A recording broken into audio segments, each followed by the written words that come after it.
你相信吗？现在最懂国产车、最认比亚迪的，居然是日本的有钱人。反而有些日本网友还活在几十年前的旧梦里，闭眼摸黑，疯狂嘴硬。最近有个特别热闹的事儿，一个日本车主提了比亚迪海塔，结果被本土网友追着喷了400多条评论，逼得他直接公开回怼，句句戳穿真相，看得人直呼解气。大家好，欢迎来到星球热点。国家大事从不缺席，舆论场中抽丝剥茧，聚焦独家中国资讯。点赞、订阅加小铃铛，带你用不一样的视角读懂中国故事。谁能想到，如今日本的高端购车圈层居然悄悄掀起了买比亚迪的热潮。现在日本真正有钱懂车的人首选比亚迪，顶级玩家更是直接入手仰望系列。可就是这么显而易见的趋势，偏偏很多普通日本网友死活不肯承认。最近一位日本小哥的亲身经历，直接把日本车圈的矛盾摆到了台面上。这位小哥入手了一台比亚迪海塔，也就是适配日本本土市场的 K Car 车型。本来就是正常买车代步，结果莫名其妙被本地网友围攻，评论区足400多条恶评，全是嘲讽抹黑的言论。换做普通人可能也就忍了，但这位车主脾气是真的刚，直接逐条回怼，字字句句都直击要害，看得人大快人心。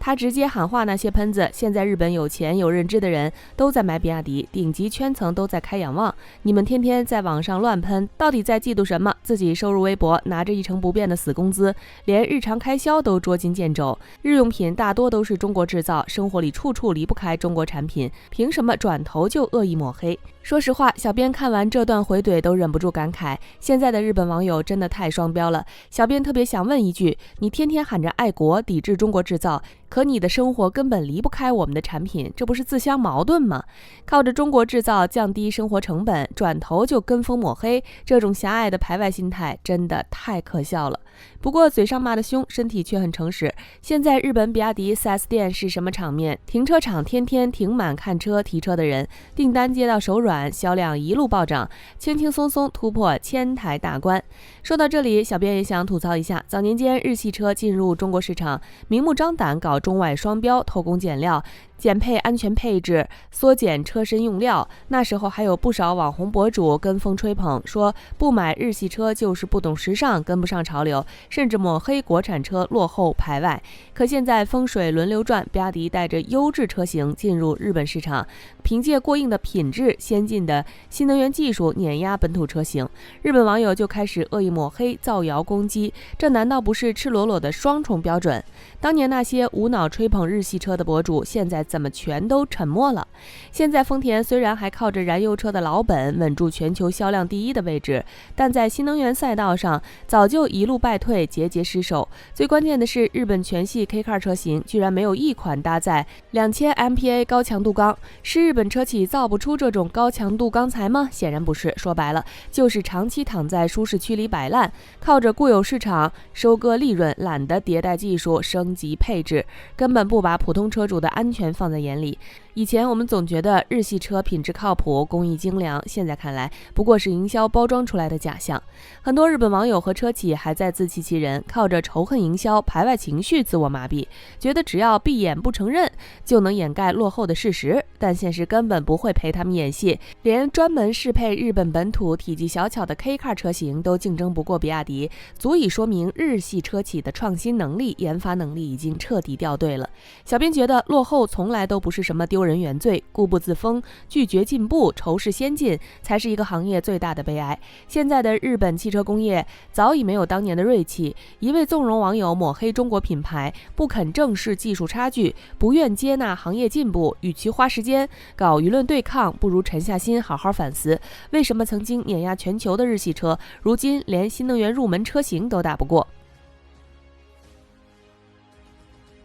除了海塔在日本大杀四方外，最近比亚迪还干了一件轰动全球的大事儿，直接打破欧美车企长达37年的垄断，狠狠给中国汽车长了脸。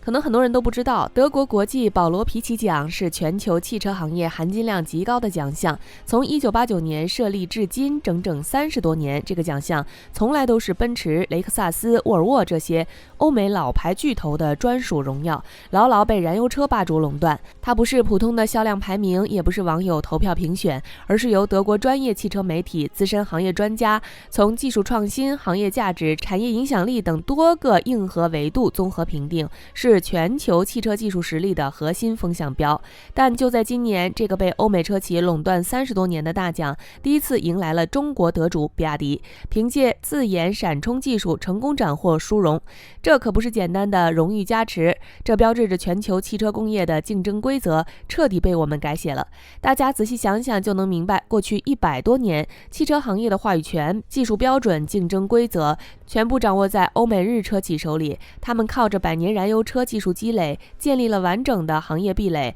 牢牢把控着全球市场。但新能源时代到来后，汽车竞争的核心彻底变了，不再是发动机、变速箱的燃油车比拼，而是电池、电控、智能系统、补能效率的全方位较量。而比亚迪闪充技术刚好精准拿捏了新能源汽车最大的行业痛点。长久以来，充电慢、补能麻烦，都是很多人不愿选新能源车的主要原因。燃油车几分钟就能加满油，续航直接拉满，出行毫无焦虑。而传统新能源车动辄1-2个小时的充电时长，严重影响出行效率，这也是制约新能源汽车普及的最大瓶颈。比亚迪闪充技术的出现，直接抹平了新能源车和燃油车的补能差距，让新能源车的补能体验无限贴近燃油车，彻底解决了用户的续航焦虑、充电焦虑。在国外专家眼里，这根本不是一次普通的技术升级，而是颠覆整个新能源汽车产业的创新突破，直接改变了未来汽车行业的竞争方向。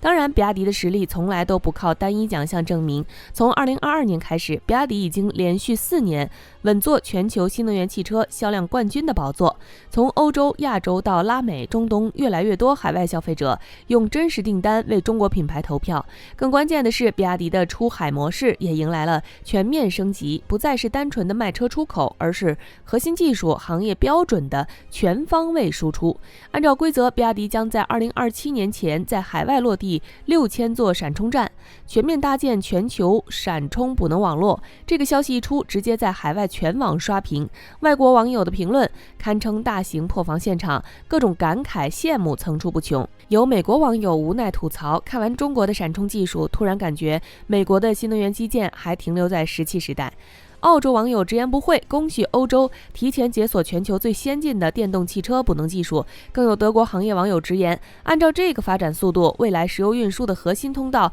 霍尔木兹海峡战略价值都会大幅下降。不只是网友热议，很多海外专业车评人更是亲自来华实测验证。有美国知名博主一开始还对比亚迪闪充数据半信半疑，觉得是宣传噱头，专门来到中国实地测试。可当他亲自操作计时充电后，彻底被震撼了。短短几分钟，电量飞速上涨。他反复核对时间，查看电量表盘，甚至绕着设备检查一圈，怀疑是不是有特殊加持。最后只能对着镜头感慨，这不是单纯的更快，是在维度上的碾压，是真正改变世界的技术。很多人疑惑，这么先进的闪充技术出海会不会受国外基建限制？其实完全不用担心，比亚迪闪充的核心优势就是不依赖传统老旧基建，它不是简单升级充电桩，而是一套完整的设备加储能系统，就像从2G、3G 网络直接跨越到5G，无需推倒原有设施重建，直接兼容适配，快速落地升级，极大降低了海外普及的难度。当然，落地过程中